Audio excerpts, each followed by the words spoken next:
We are live. Hey, how about you, everybody? Welcome in to the Auburn Live call-in show. I'm your host, Jeffrey Lee, Senior Recruiting Editor for Auburn Live on 3. Today is Sunday, December the 17th, 2023. Auburn just picked up a commitment. Yes. Expecting a few more, potentially. And signing day is, 3 days away. We're going to get to as many calls as we can tonight. Go ahead and get the call lines going with 701-779-9585. Here to talk to me about it all and help answer all of your questions and address your comments, Mr. Jhead. How about you, Big Dog? How about you? And look, Cole Pinkston's here too. He's just on assignment right now. So for everybody in the chat, give him 2 claps and a Ric Flair. He'll be right back. I promise.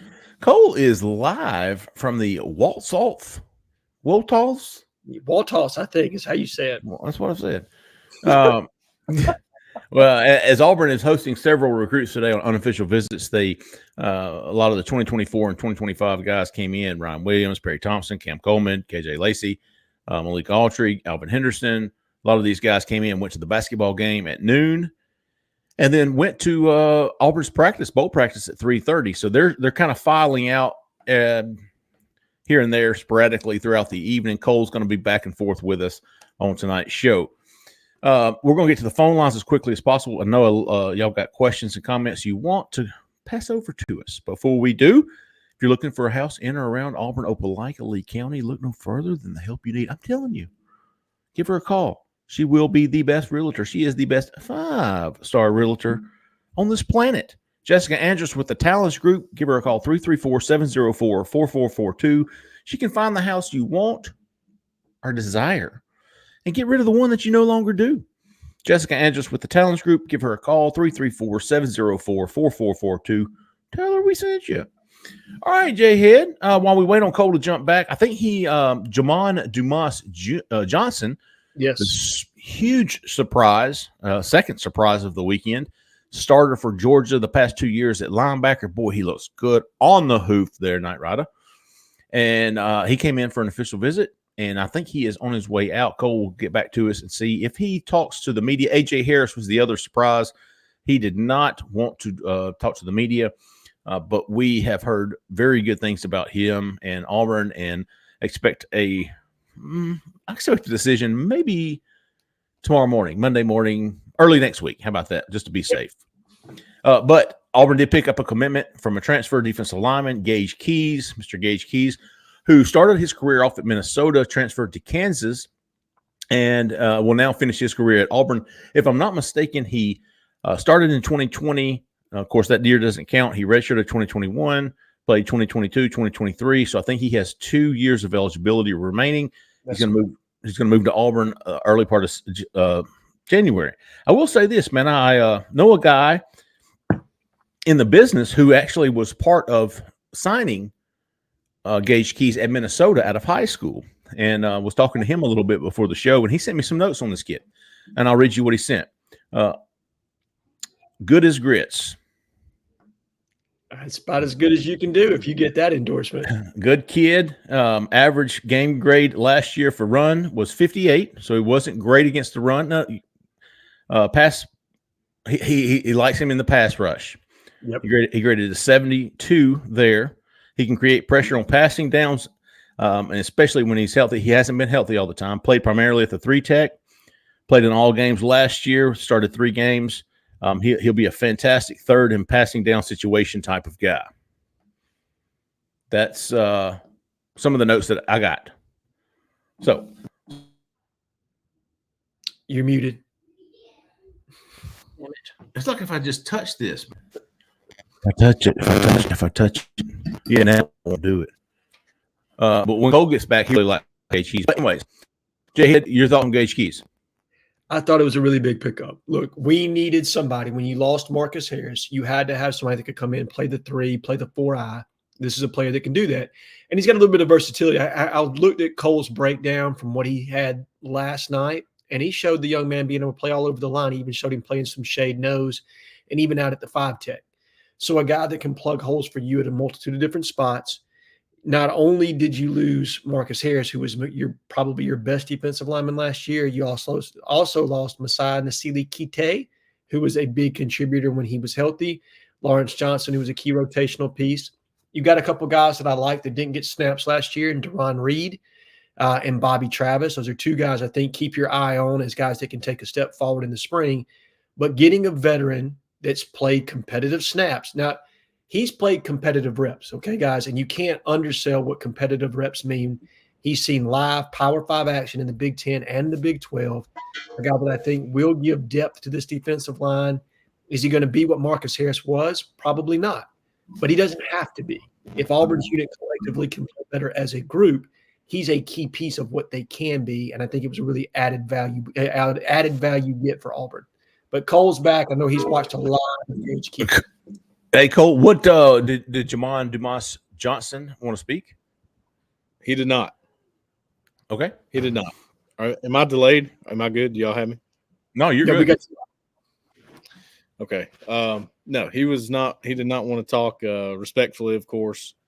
So I don't have much on him, but he just left. Jamon Dumas Johnson just left, so he was here all day. We did just talk to Cam Coleman. He, he gave us a good interview. Everything's good with him. He said everything's good with Perry. He said everything went really well with Ryan Williams today. So lots of some interesting stuff there. We'll have a story on that soon. Okay. We were talking about Gage Keys, and I was saying that you like this guy. Oh yeah, I love him. I don't look at stats. Never have. Never will. I don't care anything about that. It doesn't matter to me. I look at the tape, and I study the tape as if I were a coach, and that's the way that I've always looked at it. And when I look at Keys, man, he's a plugger. You know, he's a guy that comes off the ball. He has a great get off, and I honestly thought they didn't play him enough at Kansas. I was watching a full game of his against Oklahoma State and thinking, all right, 2 snaps in a row, this guy just beats a double, and you're going to take him out? What is this rotation? I don't understand this. Well, maybe that's why he's in the portal, and Auburn definitely sees him as a plug-and-play kind of guy. Whoever that is has been doing that shit all day. It's the players, dude. They're pulling out of here every single Yeah, man, that's cool, dude. That sounds good. Fast and the Furious Tokyo Drift in the background. Great day. You got to think now. Cole's on the other side of this room, so the street is across a huge room from him through probably a triple plated glass window. Yes, and that's what you're hearing. The volume in there is. Did they finally turn the TVs down? Cole, I think we lost him. Oh, that was almost. Well, let's get to the phone lines, man. 701-779-9585. Zach, you got somebody for us? Yeah, we got 4 callers. Okay, get in here. Manageable. Yeah, not too bad tonight. 2822. You're live. Who we talking to? Where are you calling from? What's up, fellas? This is Cole from Knoxville. All right, buddy Cole. What's up, Cole? How's it going? Good. How about you, man? What's on your mind tonight? It's going well, man. Going well. Recovering from a little sickness.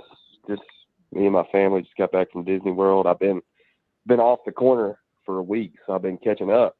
A lot has happened, I see. Yes, sir. Are y'all doing like a all-day show or something on Wednesday for early signing day? We're going to do so. Hugh Freeze's signing day press conference begins at 12:30. So what we're thinking about doing is getting this day kicked off pretty early, maybe starting the show around 7 Central Time, and going live as long as we can. And if you were lucky enough to watch us last year, it's not we're just flying off the huff, man. Flying off the cuff, I think is the right word. Yep. I mean, there's going to be people committing. We're going to. One of us will drop off. It'll be fun. I think it's fun. I think it's interesting to kind of see what a day in the life of us is like, especially on signing day. So yes, Cole, we're going to. Our plan right now is 7 a.m. Central Time. We'll go live. We'll do the best we can. I think it'll be interesting. We'll bring you live news as it happens, and it should be fun, man. If you haven't already, like and subscribe to our YouTube channel and hit those notifications. That way, you'll know when we go live on Wednesday. Join us, man. Put us on the background at work. Put us in the ear in class, whatever you got to do. Because I like it. I have fun with it. I thought it was awesome last year. I think the fans liked it too. Yeah, man, I'm gonna stay home on Wednesday and Sweet. stay home with you guys. All right. Sounds like a plan to me, Cole. Yeah. What are y'all's confidence right now on the Georgia players that were were there today? The DB and the linebacker, AJ Harris, Amon Dumas Johnson. What are your confidence on them? I think those two guys could be, especially AJ Harris, but that's losing DJ James. I think that could be a huge pickup for us in the portal, and I think obviously Johnson could be, huge pickup for us as well. What do you got? How you guys feeling about those guys? Cole, we looked at Dumas Johnson, and both were. Man, that dude's a brick house. I mean, that he is. When somebody says SEC middle backer, that's what I would expect to see. This guy started, I think, the last 2 years at Georgia, and before he hurt his arm, I think he hurt his forearm or something. Who are you looking at, Cole? I'm I got my head on a swivel. That's all. I hear you. I like it. But hey, Cole, what do you Auburn, a confidence level? We've been in and around these guys. We haven't really spoken directly to either of them, but I would say my confidence level, Cole, in AJ Harris remains high. I'm reading tea leaves here, man. When it's this late in the process, when I say this late in the process, before the dead period, and most of these guys, when they enter the portal, they're ready to get their decisions done. Yeah. And I think there's going to be, I like, if you visited this weekend, a transfer Auburn from Georgia. And let me tell you something else about this, Cole. I don't know if we posted this on the board or not, but when Dumas Johnson pulled up to the facility today, I am not exaggerating. Both coordinators, every position coach, every staffer, everybody that was employed by Auburn Athletics in that building today came down to the lobby and welcomed him. The only person that was not there was Hugh Freeze, and he was upstairs waiting in his office. I don't know that I've seen that from this staff. We knew, Cole and I were sitting there, here comes everybody. Ron Roberts, Philip Montgomery, Josh Aldridge. I mean, everybody. Analysts, staffers, everybody was in the lobby, and here he comes. It was Dumas Johnson. So if you don't think this kid is a top target for Auburn, think again. So they went all out on him, and so that reason alone, Cole, I like Auburn's chances. I don't know where else he's looking. I don't know if he has other visits scheduled or intentions to take other visits. But man, after today, if he turns down Auburn, then he didn't want to go to Auburn. So he's visited Kentucky. He visited Kentucky prior to coming to Auburn. And I know that he is a top 10 target for Florida State as well as Arkansas. Okay. Now, I have no idea if he's planning on visiting anybody beyond Auburn and Kentucky. Like you said, Jeffrey, a lot of these guys are taking 1-2 visits.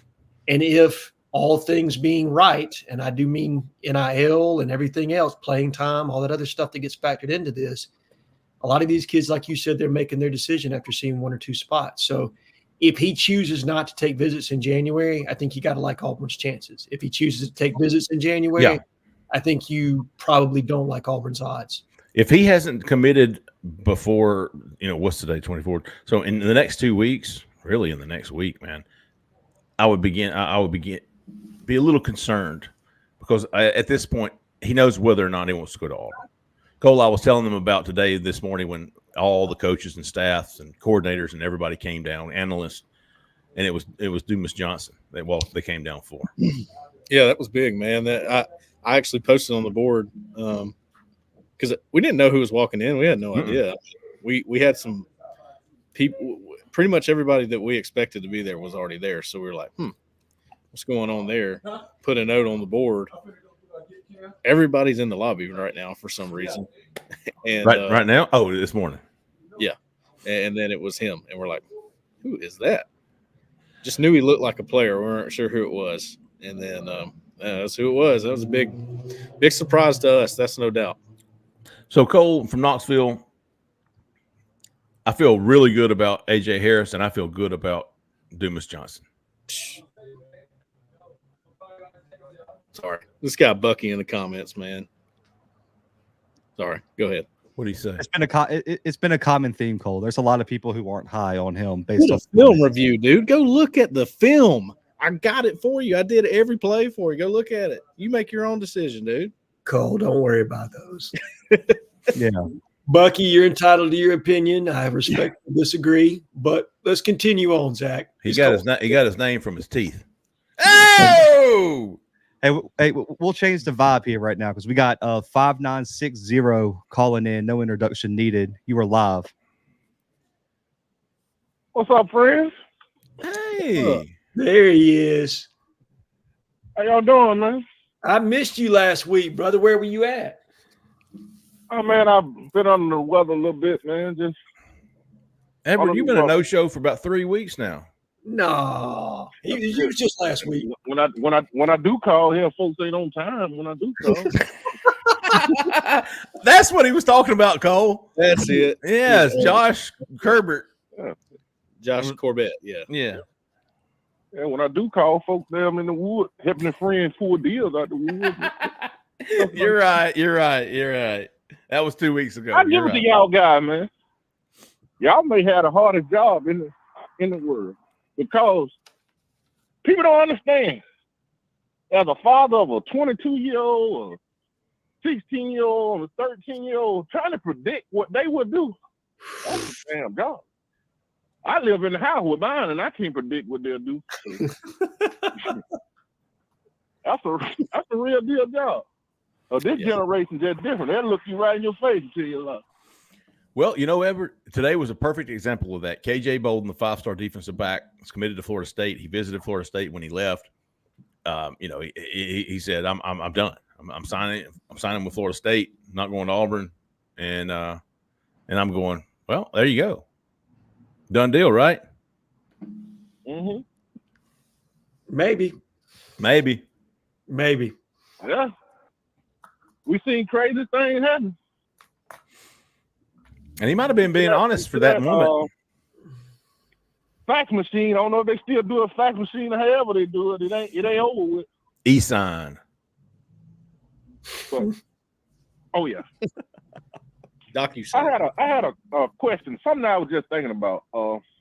Seems like next year, we're gonna have a fairly young secondary. There you go, Cole. How beneficial it will be. This is what I would really like to have. If any kind of way Roberts, Hugh, and Crime can sit down and hash this thing out, it'll be beneficial for the program. And I know the role McGriff played later on in the season, you know, that was a big help with Hugh. But I'm thinking next year, if it's anybody else in the coaching that I would trust with my young cornerback, it's Crime, man. And I just think they got to find a way to put ego to the side or wherever the case may be. Crime gonna be needed on that sideline coaching them young DBs next year. That's just my belief. I could be wrong, but I mean, you've seen it time and time again with guys like Carter Davis, Jamel Dean, Noah Igubanagin, even the young Roger McCreary. You've seen what he can do with young DBs, man. And I just would love to see him back working with him. What you think about it, Coach? I like it, man. I tell you what, though, Edward, I like the role he's in, dude. I've gotten to watch him a little bit today. He's just so good with recruits, man. He's so good with it. And I feel like it would be not as good if he didn't get to talk to each recruit. Like if he was just recruiting DBs, I think he needs to have his hands on it. Now, I'm with you. I think he's got that old school approach that some of these young DBs probably need. And I don't want them to miss that either. But I do like his role he's in right now. Yeah, let me dovetail in on that real quick, just as somebody who talked to somebody that's seen Crime in action in this current role that he's in, and they basically rave because Wes just has the kind of personality that can light up a room, and he has that social presence about him where he has the ability to relate to different layers of, age groups where you can, he can bond with the kid and he can also bond with the parents. He's just fantastic in recruiting all different kinds of kids from different kinds of backgrounds. And they just thought this role was perfect for him. Not saying he's not a great coach. He is, and he would be a valued piece back in the secondary.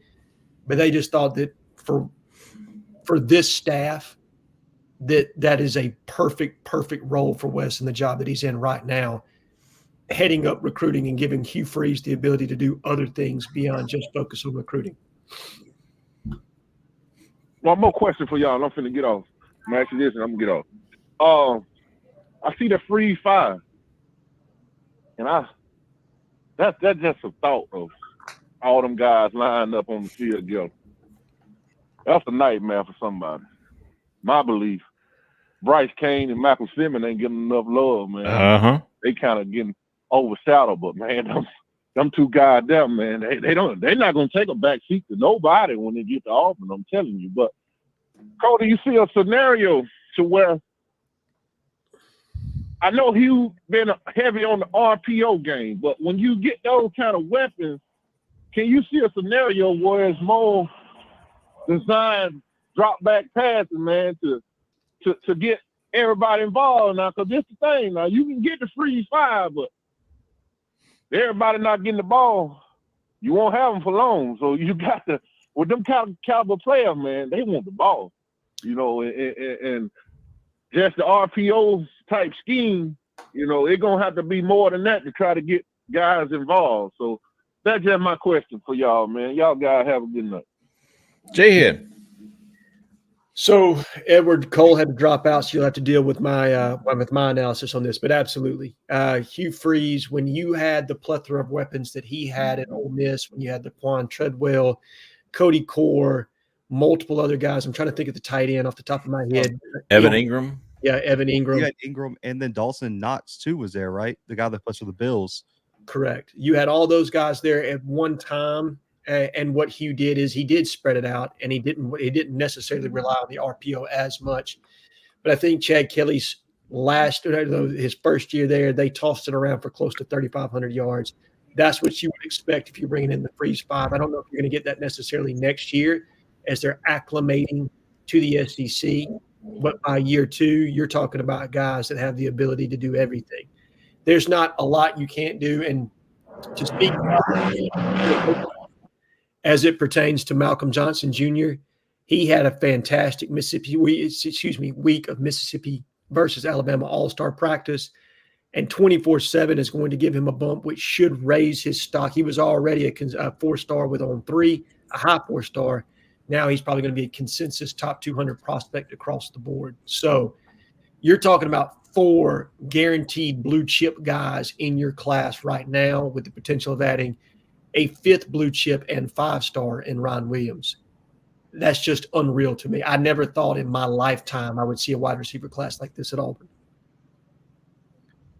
I got a quick question for you guys. How important, I know it's important to land these guys. How important is it for Auburn for future recruiting classes to have 1 or 2 of these guys end up as 1st or 2nd round draft picks? Because that's always the negative recruiting pitch against Auburn is wide receivers go there and they aren't developed into NFL prospects. How important is it with this huge wide receiver class for some of those guys to end up being NFL draft picks? Cole, I don't think you can undersell how important it is. Auburn hasn't had a top-end wide receiver draft pick going back probably the highest. God, man. Anthony Schwartz, drafted in the 3rd round by the Cleveland Browns, is probably the guy that's been drafted the highest in the last 10 years. And go back even further, probably to Frank Sanders, who was drafted in the 2nd round, and that was 1993 or 94.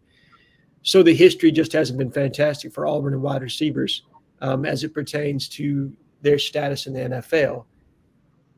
So, yes, being 2nd and 1st round draft picks, if Hugh Freeze is going to flip the script as he says he's going to do, you have to put those guys in the league to show proof of concept that you can get them there. Guys are not going to continue to come here on Hugh Freeze's word of what he did at Ole Miss 10 years ago. They want to see what he's doing right now. And to do that, you're going to need to make sure that in the next 3 years, one of these 4 or 5, if you're lucky enough to land Ryan, land in the NFL, Cole, for sure.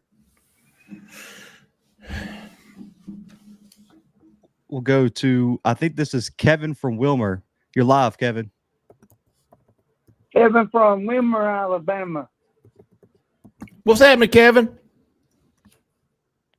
How about Cam Coleman and DeMarcus Riddick, Malcolm Simmons, Bryce Kane and Perry Thompson. Hey, Kevin, let me ask you a question before we get onto that.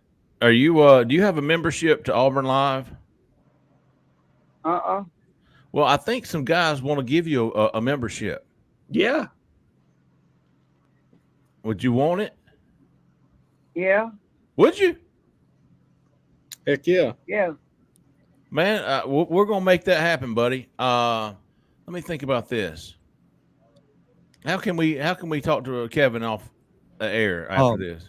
Do you want me to write down his phone number and give it to you after the show? Yeah. Write it down, man. There's a bunch of guys on Auburn Live on 3, Kevin, that love you, buddy. Big fan club, and they want to see you be a member to the site, and they want to buy you a subscription. And hell, I won't even make them do that. I'll give you one. You've been an awesome caller for us, and I'm gonna make sure you're a part of our family. So I'll get with you after the show, Kevin, and we'll get you set up, okay? Okay. All right. As far as the guys you mentioned, read them off again, Kevin. Perry, Cam Coleman, Malcolm Simmons. Perry Thompson, Cam Coleman, Malcolm Simmons, Bryce Kane. All good things.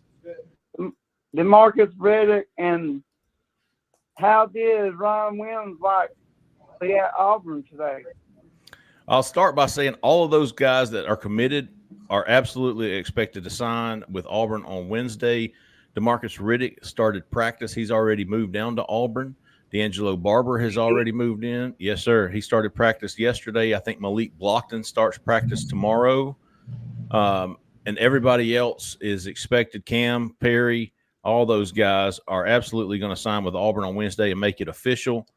As far as Ryan Williams, Cole, we have seen him in and out throughout the day. And, man, this guy has a great time every time he comes to Auburn. And it wasn't a coincidence, I don't think, but all that staff and all the coaches and analysts and coordinators that were there for Dumas Johnson were still hanging around when Ryan walked in. So he was given the red carpet treatment as expected. I don't know, Kevin, if you've seen the videos, but I think the student section was chanting, "We want Ryan" at the basketball game. He was eating that up. DeMarcus Reddick, Cam, Perry, all those guys were working on Ryan today. I think it's going to be a marathon with his recruitment. Obviously, he says he's locked in with Alabama, but he's going to take 5 official visits, and Auburn's going to get that last one. So there's going to be a lot of drama in the month of January and even the first part of February leading up to his announcement on February the 9th. I don't think we should get too far ahead of ourselves. There's going to be a lot of ups and downs over the next 2 months, 6 weeks, whatever it is. But Auburn, all they can hope for right now is that people will learn to turn their damn mufflers off and that they have a shot, and they have a good shot. And I know you talk to some people on one side of the fence, and they say, listen, he's locked in with Alabama. He's just having a good time. But you talk to some people on the other side of the fence, and they really feel like Auburn's got a shot here. So it's going to be a very dramatic January and the first part of February. But all you can ask for right now is a chance, and Auburn has a good one. 5273. You're live. Who we talking to? Where are you calling from?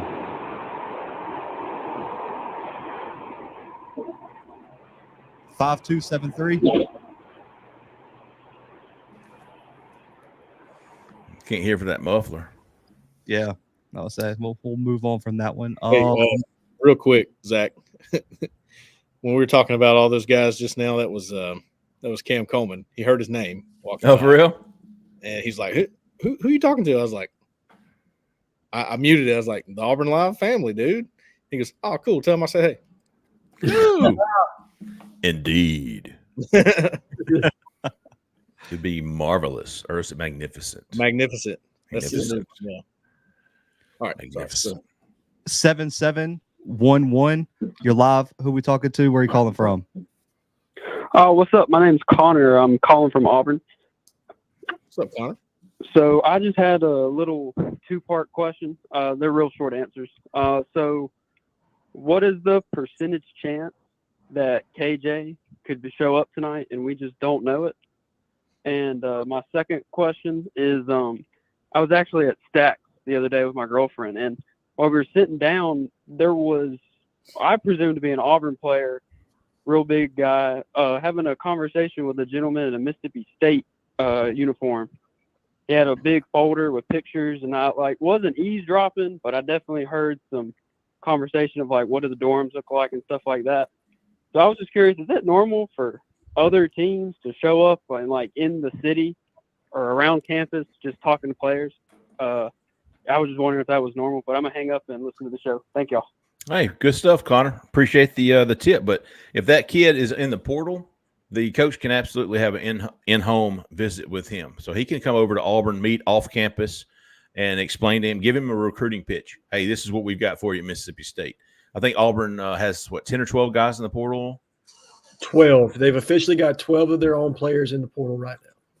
So, yeah, other college coaches absolutely can come over and recruit them, just like Auburn did with, Jaleel Skinner and other transfers. They've had in-home visits with those guys, and they don't have to fly back to their hometown at their mama's house for the coaches to come over. So as far as percentage of KJ Bolden showing up tonight at Auburn, I dug around a little on this morning. The confidence level that would happen was low. Mm-hmm. And I haven't heard anything to suggest that has changed.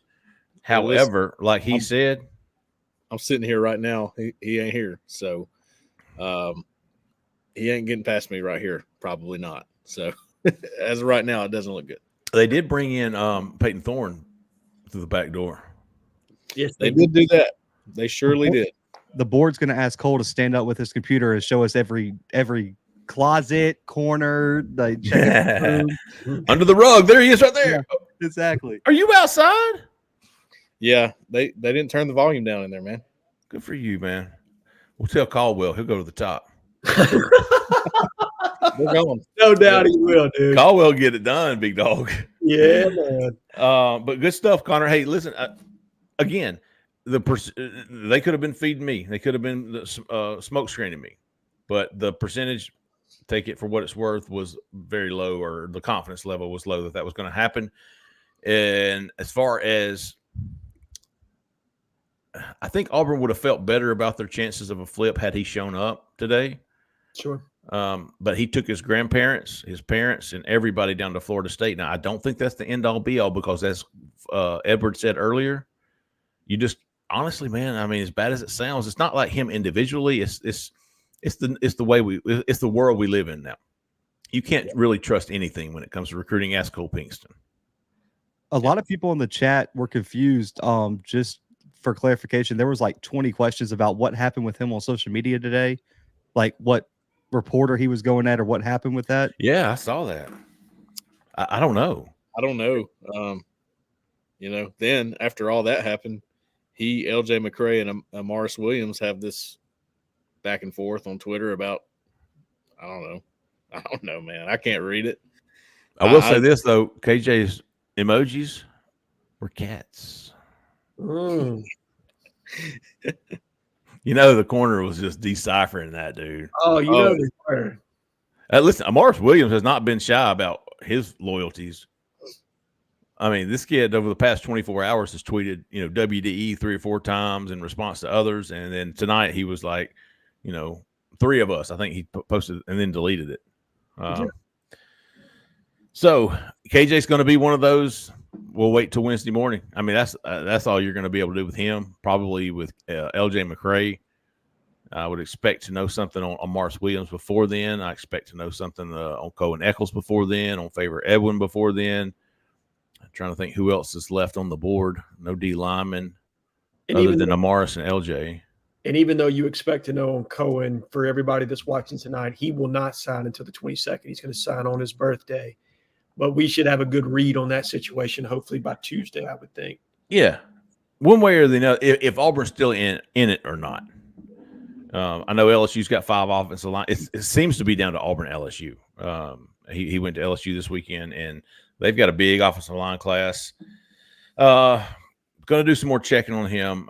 Favor Edwin, Auburn, Alabama. He's just been all over the place. It's tough to say what he's going to do. He probably committed to Alabama twice, committed to Auburn 3 or 4 times already.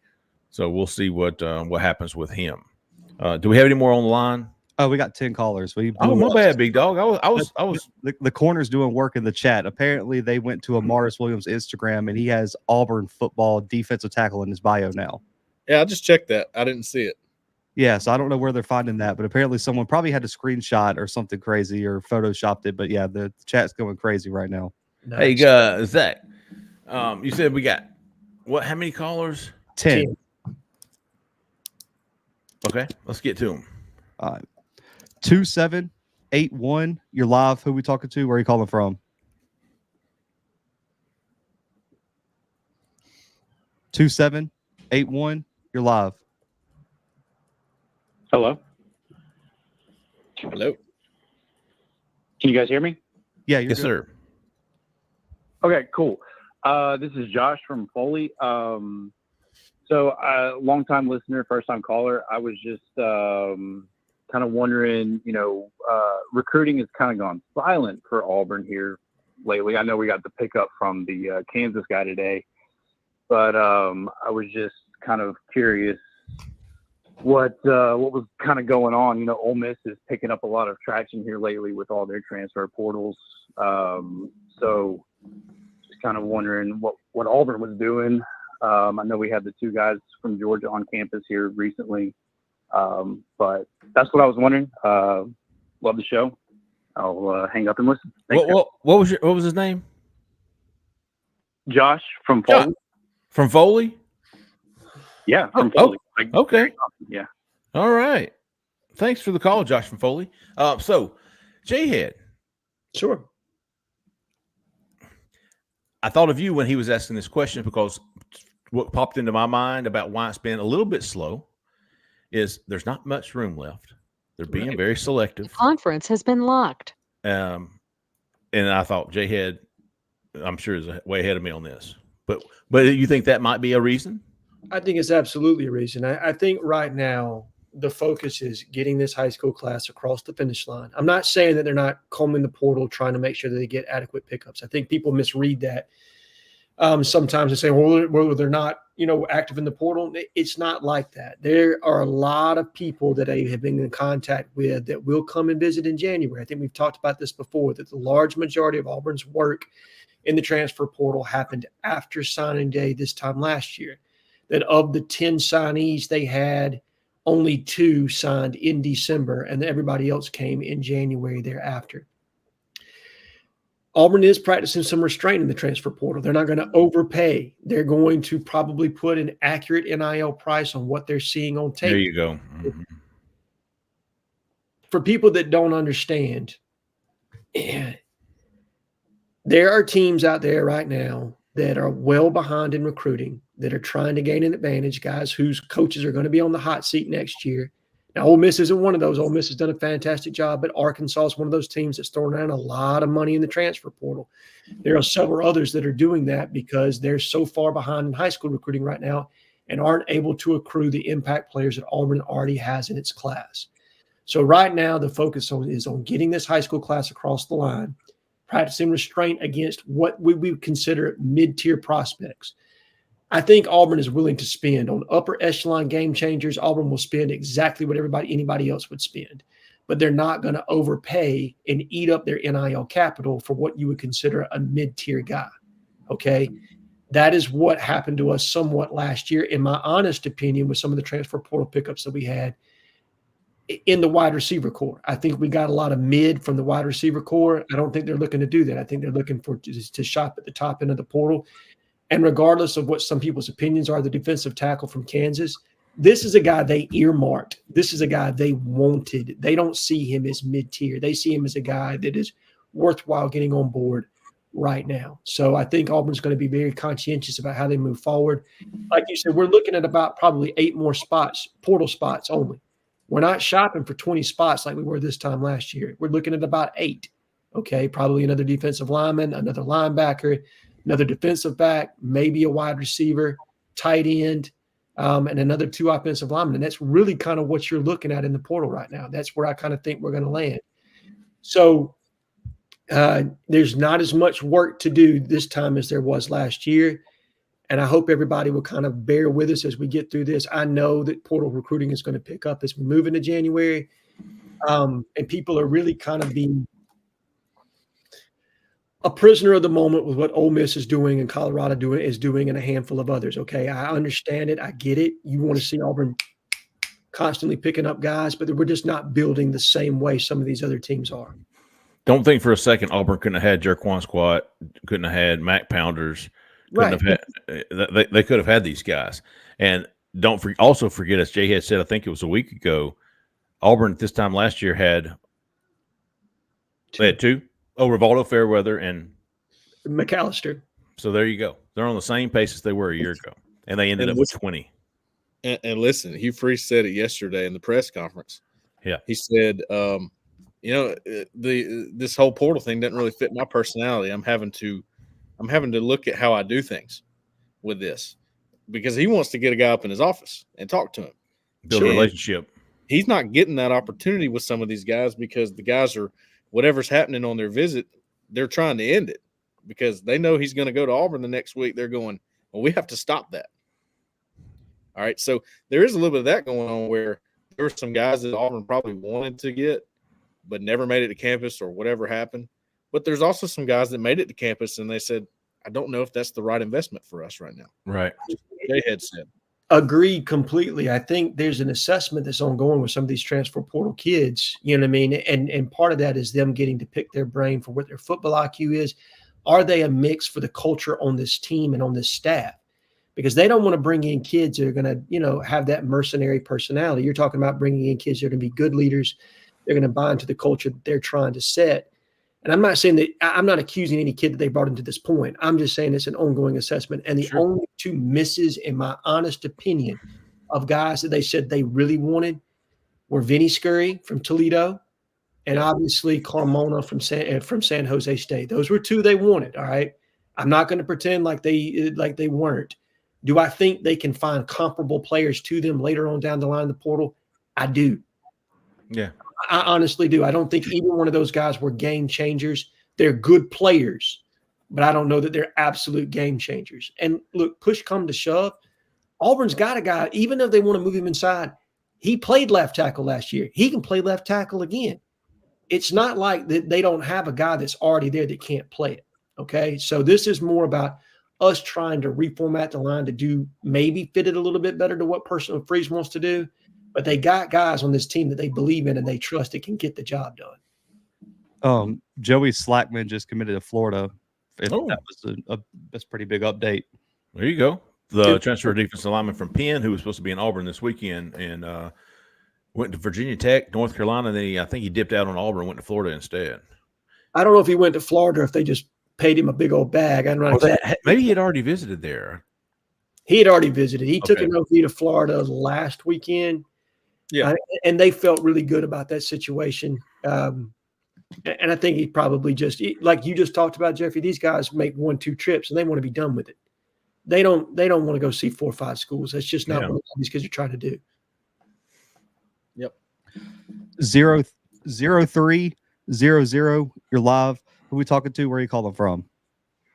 This is Eagle 5 from Birmingham. How are you guys? Hey, there he is. I thought I would slink in here and offer a thought or two. Hey, as fast as 2023 has blown by us, am I right? The next 3 days are going to go glacially slow. Oh, yeah.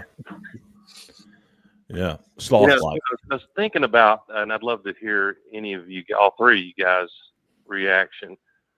You've heard the axiom so much. The favorite player on most every team that's trying to learn to win is the backup quarterback. Yes. There's a modern era spin on that's possibly even worse. The favorite player of every fan on a team that's trying to get ascendant is the portal quarterback. I mean, it's like it's guaranteed to work. There's not any time period required to get even a talented quarterback acclimated to a system that's somewhat complex, what Hugh Freeze wants to run. And, I'm not trying to diss any particular fan segment, much less your fine subscribers that really believe that Hugh has got to go get a quarterback. I guess my point of view on it is maybe a little more like a little more patient, in the sense that Hugh Freeze has got to think about the sequencing of this quarterback room. And I think next 2025 to me looks like when we've just about fully matured with the talent coming in. They're acclimated. You build depth. You build experience playing in the SEC, and you better have a quarterback that's been around it. The program knows the system at least. And even then, if he goes with Peyton Thorne this year, and whoever that's currently on campus plus Walker White coming in, whoever wins the job next year, even that is bumpy, possibly early season. But I'm with Hugh Freeze at the moment that unless you can go get almost a generational QB talent, there's a lot to be said for thinking about sequencing the quarterback room so that we start to have experience year to year. You guys' thoughts? Mm-hmm. I think you hit the nail on the head. And how you have, I guess, layered depth in that room with guys that you trust makes a significant difference if you don't have that generational talent already in the room. I think Hugh Freeze is extremely high on Holden Geriner. I've said that multiple times over. I think he loves the kid. I think he's very high on Peyton Thorne. I think he sees Peyton Thorne very differently than a lot of people do, including myself. Look, I was very hard on Peyton to start the season. I'm not going to shy away from that now. But I thought from Mississippi State game on, he really kind of started to make a difference with his play, how they opened up the playbook, how they performed, or I guess how they sequenced things around him, some of the play selection, play calls to get him more comfortable. I thought they just did a better job. And I think Freeze wants to see, okay, if I put a better receiving core around him, if I put a better offensive line around him, now that the offensive line was bad, but if I can improve it, what does that do for Peyton Thorne moving forward? Can I get the Peyton Thorne of 2 years ago that threw for over 3,000 yards at Michigan State? And if I can do that, and I'm paying him at the slot I'm paying him at right now versus some of the prices that are in the portal, which is upwards of $1 million for a proven Power 5 starter, by the way. Upwards of $1 million. Think about how many defensive linemen and offensive linemen you can get for that money. At least three. Wait, you mean there's actual budget allocation that has to be considered by some adult in the room, Jhead? Is that what you're saying? Yeah. Believe it or yeah. But believe it or not, and look. Some people don't get that, Eagle. No. Some people don't understand that. Exactly. And for people that don't understand, I kind of had a conversation with somebody who was in the NIL world the other day and kind of gave me a breakdown on budgets. For a competitive team in Power 5, you're looking at a minimum budget of $5 million for your roster. For a competitive team in the SEC, you're talking $9 to $10 million. For teams that are in the upper tier, you're talking above $10 million. So for a tenth of your roster, you're talking about paying for a starting Power 5 quarterback. A tenth. That's a huge chunk of your overall budget that you're having to invest. And if the overall team around that player is not ready to help transcend his game to push Auburn forward into the playoff, then it's probably a pretty faulty investment. I think the way Hugh Freeze sees it is upgrade the pieces around Peyton. Can he get us to 8, 9, maybe 10 wins next year? And then we're ready to take that step with a portal quarterback that can potentially get you to compete for a national championship. But maybe they see what they want in Holden Geriner, and they don't have to do that. It's been greatly surprising to me that there's among some, not everyone, I don't want to paint with a broad brush, among some fans, these are smart people on your site, so I respect their opinions for sure, but there's a static opinion that it's inconceivable to some that Peyton Thorne can be better in 24. And I give you 2 data points that make that highly unlikely if he stays healthy and we bring in the talent that we appear to be, which there's a bombshell a day. Today we have an unexpected arrival of a player who contributed on the last national championship team. So today's going to bring potentially positive surprises. But just with now that Robbie's moving on and we wish him well, just with the elimination of that mucked up mess of trying to give playing time and a package for Robbie, and that's on Hugh. He's head coach. That's out of the way. Secondly, when I hear people say Peyton doesn't get rid of the ball quick enough, one reason, not all the time, sometimes that's on Peyton, but sometimes it's because he doesn't have a single wide receiver getting separation so that he can get rid of the ball. That's right. I would not disagree with that. And I think he ID'd coverage significantly better as far as what his hots were, what his option routes were in the second half of the season. You got to think a guy's going to take a jump in year two in a system with the familiarity and the pieces that are going to be coming back around him. So Auburn's main contributors down the stretch, minus Javarius Johnson, Rivaldo Fairweather, Camden Brown, Jay Fair, and who's the young man out of Texas? I'm trying to think. Caleb Burton. Caleb Burton are all coming back. Those are all pieces that he's going to work with. You're also bringing in I'm high on Burton next year. Yeah. They're bringing in some pieces from the high school ranks, Cam Coleman, Perry Thompson, Bryce Kane, Malcolm Simmons, that they think can play sooner rather than later. I mean, they honestly believe this, that these are guys that have diverse. Robert Lewis. Jeffrey, do y'all think you will stick with what he's got at the QB spot? I do. I do too. It would take. I thought he was being very transparent and very honest the other day in his yesterday with what he said in his press conference. Yeah, I agree, because I know that there's been some buzz about Cam Ward. I get it. I understand it. I just hear you, Zach. I don't see Auburn investing. It's a lot of money. It's a lot of money. His price tag is upward of 7 figures, or he's going to the NFL. Now, I think he's going to get it in college. I think Miami's ready to pay that kind of money. I think Florida State's ready to pay that kind of money.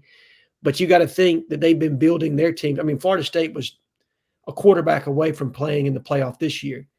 Miami, if they have a quarterback, is probably in the ACC championship game this past year. So they're ready to take that step. I think Auburn's about a year away.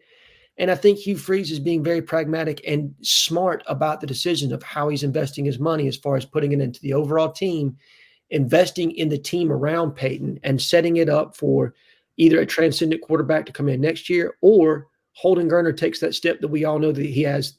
He's got the arm talent, but he takes the step on the field from a mental standpoint, and you don't have to invest that money and you can put it elsewhere next year. So I really like the choices of what they're doing. I honestly believe it's the right decision to do what they're doing. No, and I'll get out of your way, but the signal to me, not the noise, and there's so much noise this time of year in recruiting, the signal is somehow or another after 6-6, there is a magnetism about visiting Auburn in football recruiting, committing to Auburn, flipping to Auburn. Not that Auburn's the only one. There are other programs surging, and that's usually a pretty good leading indicator, Jeffrey, of really good things to come. Last time I felt this vibe was probably Trooper and Looper most recently.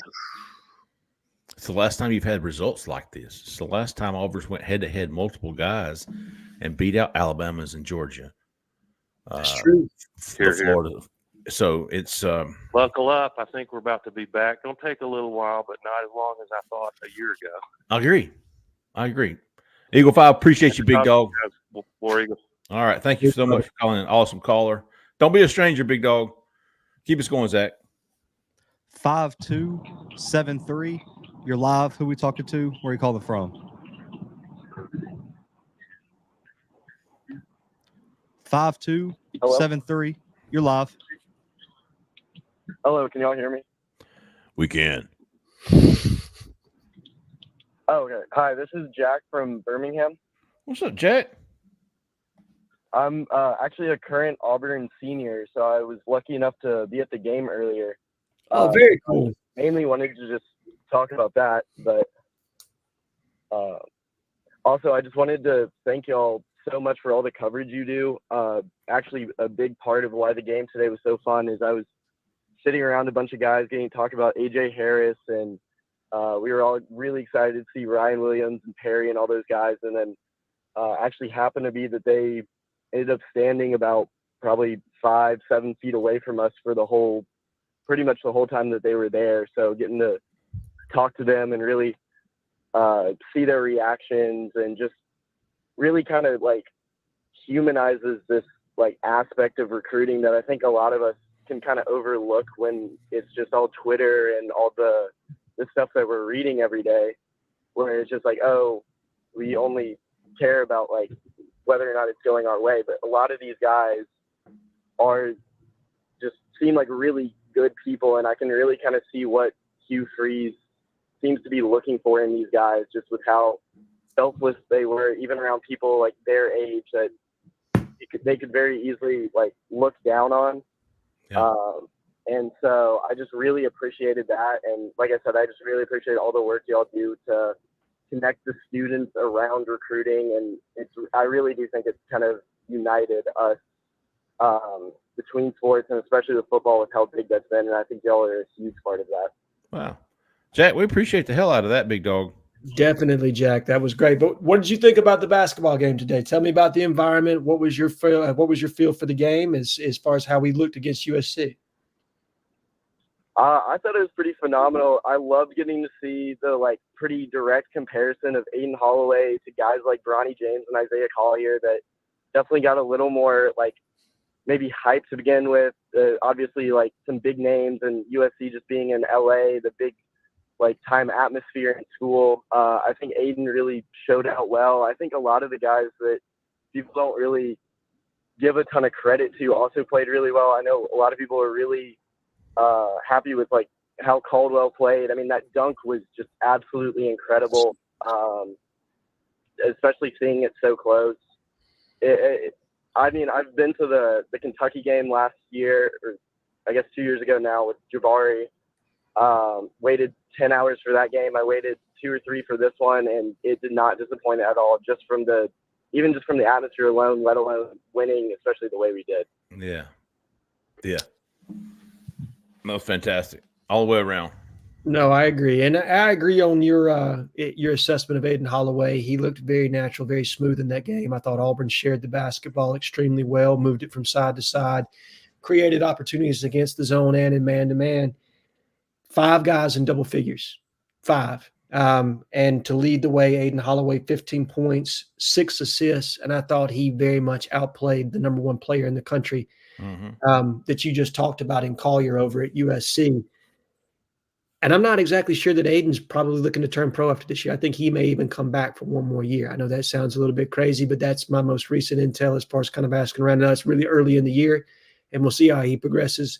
But like what I see him from this Auburn basketball team right now, Justin and I are going to do a show tomorrow where we go in more detail as far as the game against UNC Asheville, USC, and kind of preparing you for next week of what to expect moving into SEC play. But this is a top half basketball team that may be top 3, in my honest opinion, right now. After watching the league today, I think this could be a top 3 or 4 basketball team in the SEC this year, which puts you squarely in consideration to make the Sweet 16. I mean, I think you got that kind of a team this year. Man, it's a fun team to watch. Keep us going. Hey, appreciate you, Jack. Don't be a stranger, big dog. 5547. You're live. Who we talking to? Where are you calling from?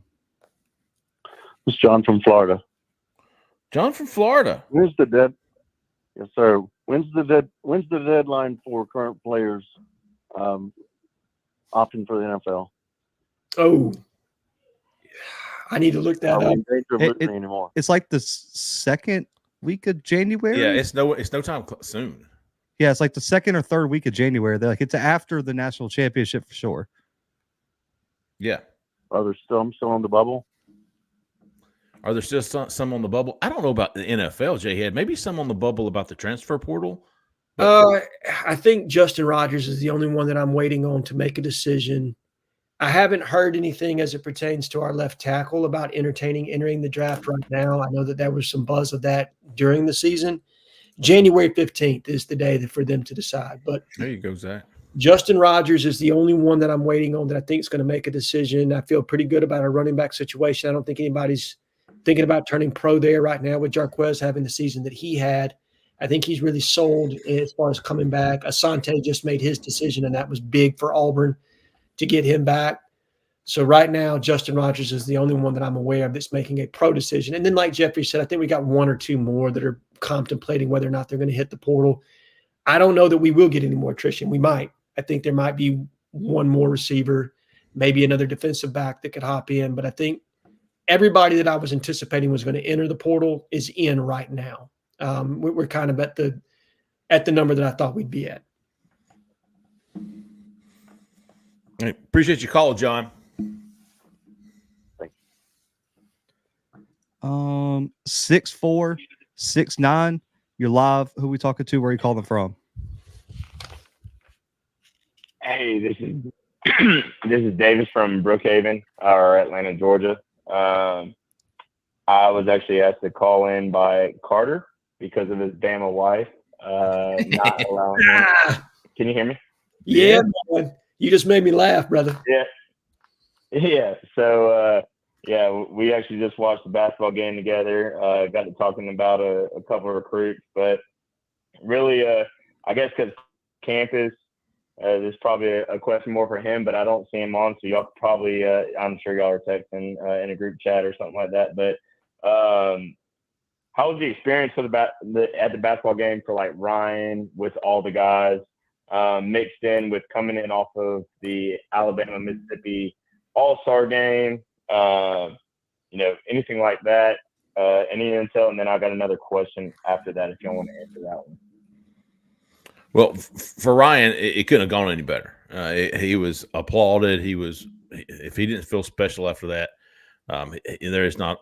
They had signs for the Freeze 5. I mean, they were professionally made signs. You could tell it wasn't just some college kids with some Sharpies and a poster board. These were professionally printed signs with the Freeze 5, and they went all out on him. Demarcus Riddick, Perry Thompson, Cam Coleman, all were latched onto him. Acting as a host, getting him in.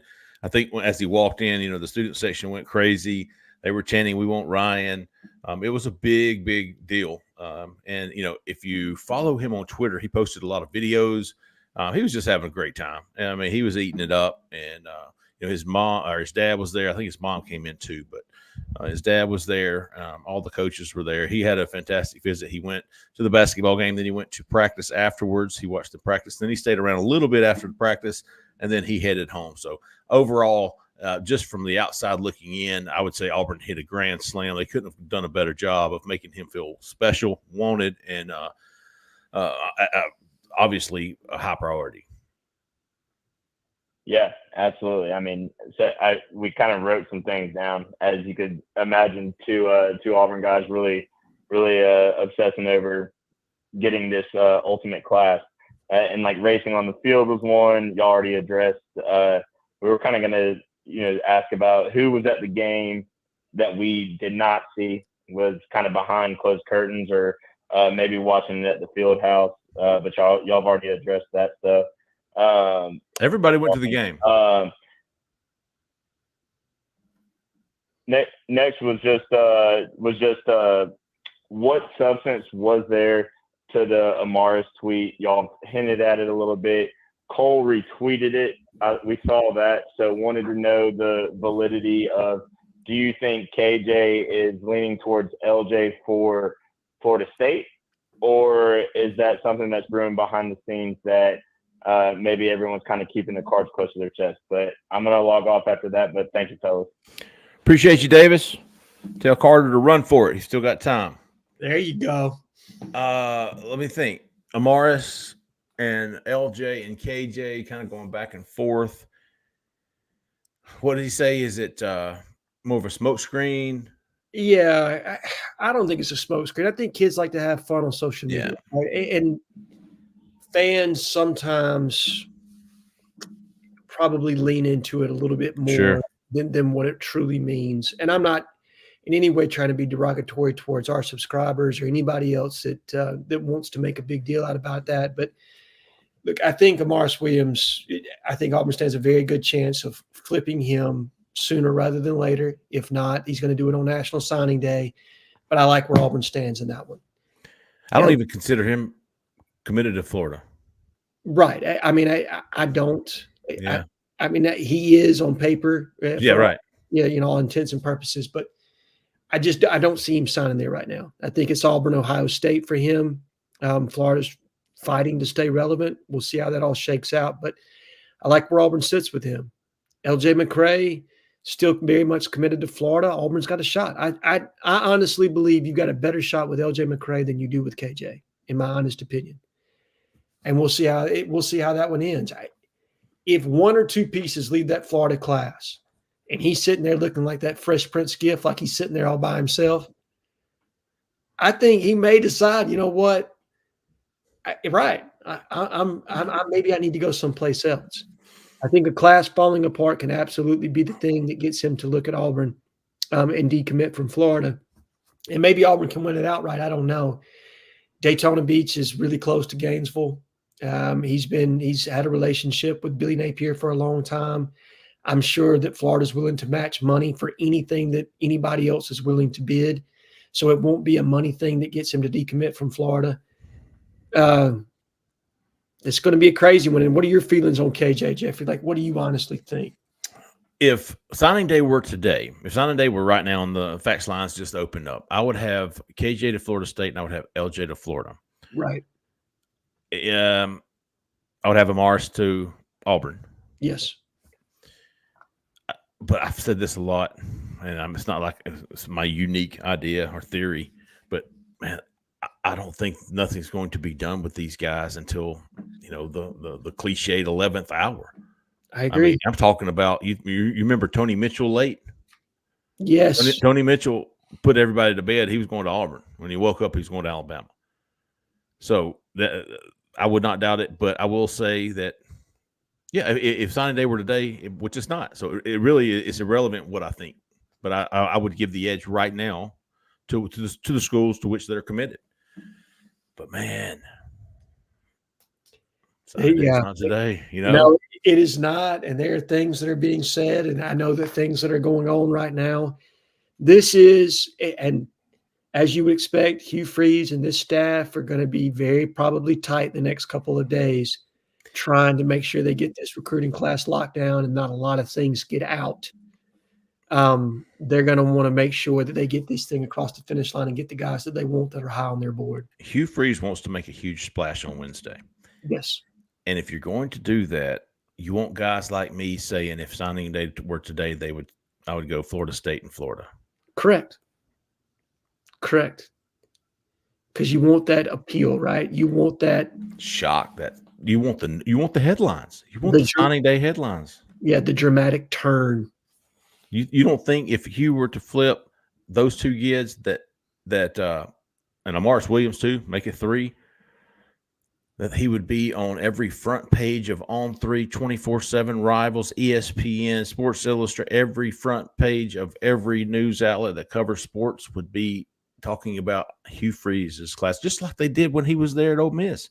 If you read that story, AU Tigers 07 posted on the corner from his first class at Ole Miss. Yeah, Andy Staples did it. Andy Staples sure was. Did a beautiful embed piece where he basically covered it from start to finish.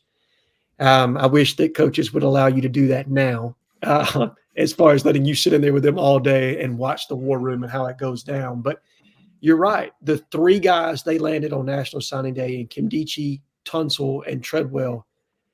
And the buzz. Tony Connor was on there, was it? No, yeah. Was it Tony Connor? Tony Connor was a 5-star safety. So you landed those 4 on National Signing Day, and the buzz around that program was just absolute. I mean, look, they pulled a kid, a diehard Auburn fan in that class, in Austin Golson. Oh, yeah. Bled orange and blue from right down the road in Prattville and got him committed in that class. That's flipped him from Florida State, didn't they? Yes, that's how effective a recruiter Hugh Freeze is, that you can take a kid that was committed to Florida State, dyed-in-the-wool Auburn fan, and get him into Oxford and committed in that class along with everybody else that was there. And he's fantastic in home. He's a fantastic closer, and he does. I mean, it's not a secret amongst people that are, that follow recruiting or that hear things like you and I, that he wants to make an absolute splash on signing day.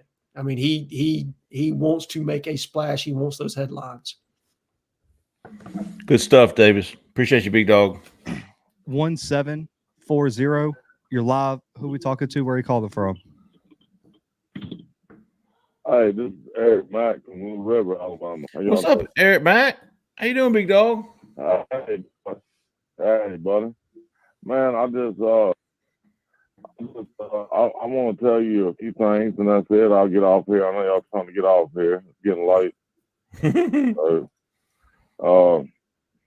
Man, I feel real good about the direction things are going. I feel like he is doing a fantastic job. But my only concern is what are we going to look like against Maryland?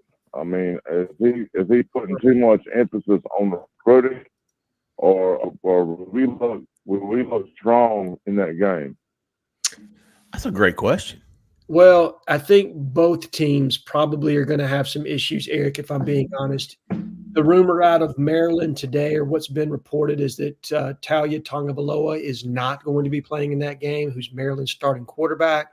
They've had a couple other guys that have opted out of the bowl game. Auburn's starting secondary, for the most part, has opted out of the bowl game, minus Jalen Simpson, who's committed to playing, which I thought was fantastic. Wow. For him. A guy that's, you're talking 4th-round pick or better for him right now. So that's major money that he's gambling on, that he doesn't get injured. But the receiving core is probably where my attention is the most, where you've already got, 5 guys that have left that room, Jeffrey? So you've got – I think you have 5 guys out there right now. You got 5 – well, so Hooks is still with the team, even though he's graduating. So he's still practicing with the team. Coy Moore's still there. Burton's still there. Camden Brown's still there. And Jay Fair's still there. I saw Martner today. And I think Martner's still on the team. So maybe he gets some burn. And then he was coming for practice. And then you got the Woods kid who got put on scholarship late. Cassidy, who probably will have to get some snaps. But you're talking about Javarius Johnson, who was, in my opinion, your best receiver this year. He's in the portal. I doubt he plays in the bowl game. My guess is he's looking for a new home. I would put the number of passes Auburn attempts against Maryland at like 7.5. I bet they'll probably attempt about 15, and half of those will be to tight ends. Okay. I think you're probably going to see a lot of 12 personnel in this game. You will. To compensate. Well, either way, guys, I feel like we need to make a good showing. You know what I mean? I mean, we need to make a good showing. I agree, and I think they will. I think Maryland not having Talia is a big deal, especially with some of our secondary losses. And Auburn's done a good job of rotating bodies through the secondary this year. So I think we're going to be prepared to not have those 2 corners in this game. But yeah, I'm with you. 7-6 floats a hell of a lot better, Eric, than 6-7 does moving into next year as far as giving you some positive. Martner did practice today. Okay. Man, I just want to give y'all a big shout out, dude. I love what you're doing. Jhead, I went to the barber shop today, got me a clean, fresh. Jhead special, baby. I love it, big dog. I love it, Eric. And yes, sir. And man, I just love what y'all doing. I'm a subscriber. I'm gonna keep spreading the good word. And thank y'all, man, for everything y'all do. Eric, I appreciate that, buddy. It means a lot to us. It really does. Thank you, Eric. It's people you that make the site. Absolutely. War Eagle. Y'all have a good one. Thanks, Eric. You too, buddy. Let's see. 1569. You're live. Who we talking to? Where are you calling from? Hey, this is Noah from Gadsden, Alabama. What's up, Noah from Gadsden? Good, buddy. How about yourself? I'm doing good. Honestly, I just got 2 simple questions. I guess the first one is, so I had the pleasure of being at the Auburn USC basketball game today. And being in the student section, I was able to see, Ryan Williams, he was going crazy. Like, he had a really good day. I saw Perry and Cam pretty much glued to him the entire day. And the first question is how big of a factor do you think it is, considering that the student section was chanting, "We want Ryan, we want Ryan," and we saw him signing autographs. He held up a freeze warning sign. How much of a factor do y'all think that is into the commitment flip from Alabama to Auburn? Jhead, what do you think? I think it's a big factor. Me too. Look, who doesn't want to be wanted, right? And when you've got a whole fan base that's pandering to you and saying, "Hey, come be part of it, be a part of this, come change the trajectory of Auburn." The freeze five, you know you're going to be playing with other guys on the outside. They're going to open things up for you in the slot. You've got a quarterback in this class that can absolutely get you the ball in Walker White. I think Auburn's doing everything they can to get this flip done. Is it going to be enough in the end? I have no idea. Yeah.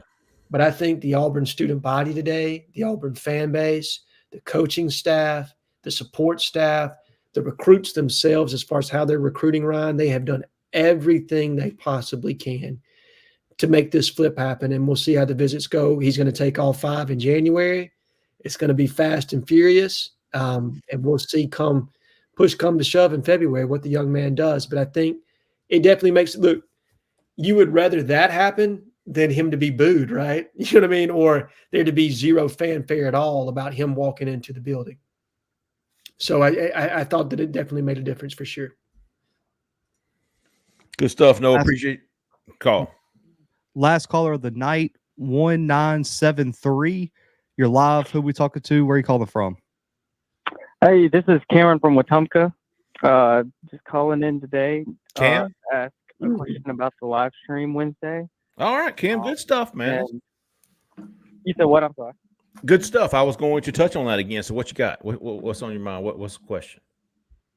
So this has been my first time really like keying in on y'all stream this year. I think last year I just kind of bounced around from everybody's commitment, like the James Smith, Quay Rusall commitment.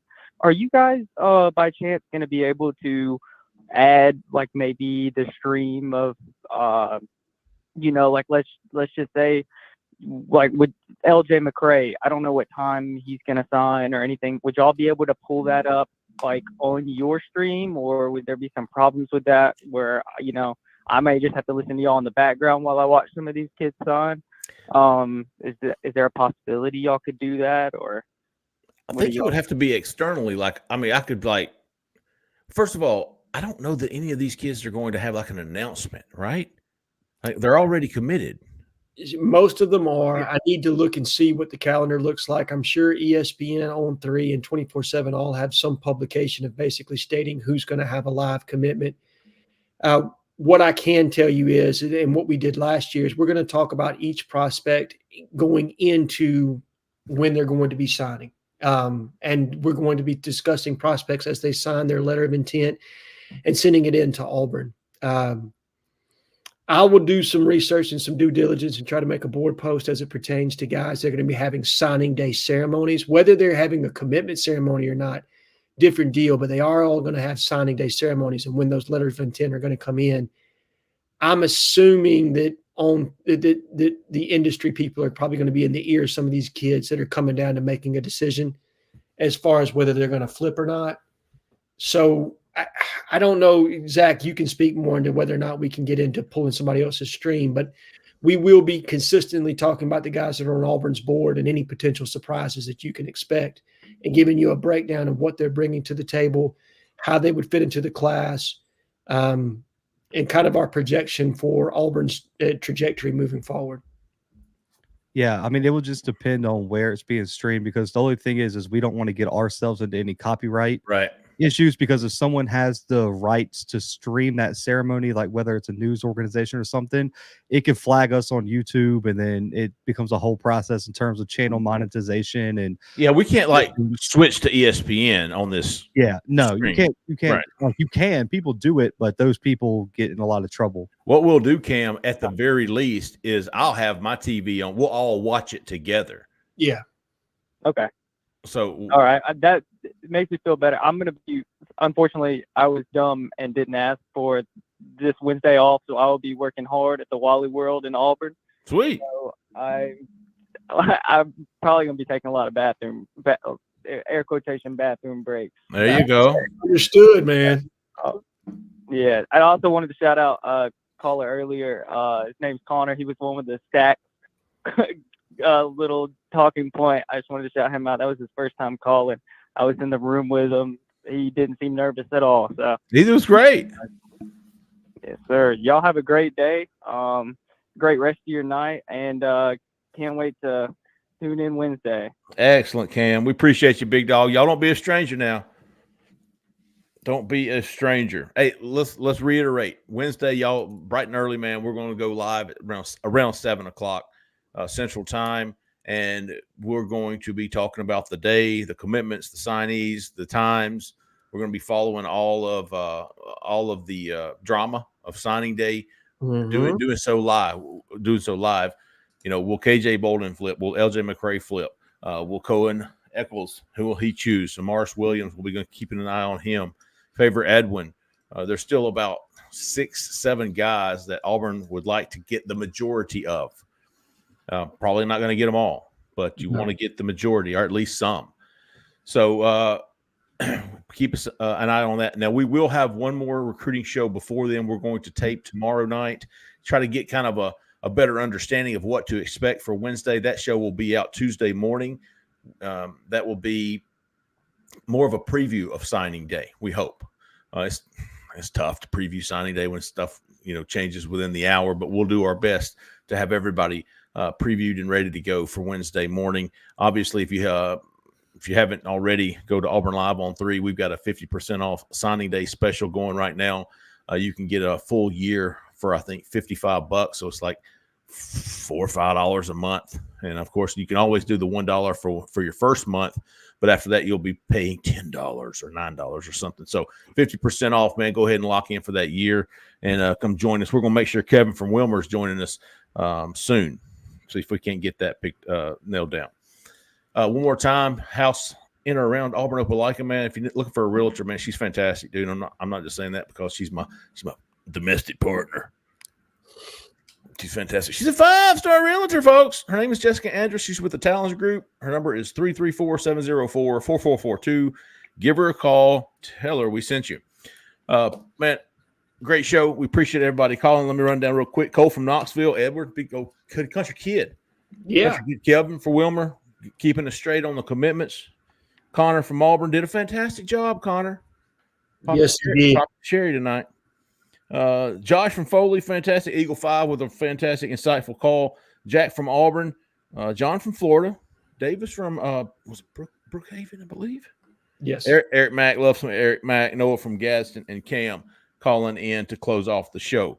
Y'all meet us back here Tuesday morning to watch our recruiting show, and then we're going to go live Wednesday morning, 7 a.m. Central Time. Thank you, everybody, for listening. Thanks to everybody for watching. We really appreciate y'all. For Jhead, for Cole, who's on his way back home, Zach in the back who came to the front, I'm Jeffrey Lee. Man, y'all stay at that left lane. See ya.